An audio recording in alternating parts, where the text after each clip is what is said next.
በራስ ህመም ወይም በማይግሬን በሽታ የምትሰቃዩ እህት ወንድሞች ሰላም ብያለሁ። ውድ የቻናሌ ቤተሰቦች በያላችሁበት ሰላማችሁ ይብዛ። እንግዲህ ይጠቅማሉ በማስባቸው ቪዲዮዎች ላይ መገኘቴን እስካሁን አላቆምኩም።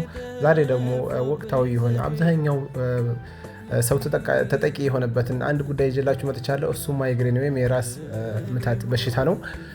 እንግዲህ አብዛኞቻችን ራሳችንን ያመናል። እህቶችም ወንድሞችም በየስራው በየቦታው ራሴን የማይል ሰው ማግኘት እስከማይቻልበት ሁኔታ ነው እንግዲህ በሽታው የተስፋፋው።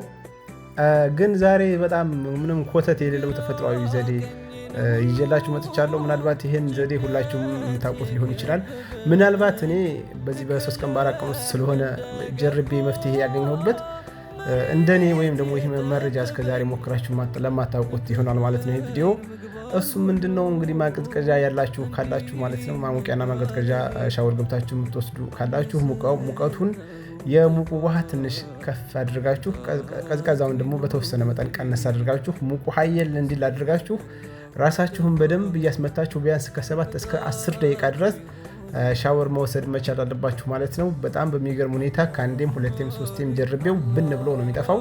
ከፍተኛ የራስ ምታት ከሆነ ቢያንስ ያስታግሰዋል።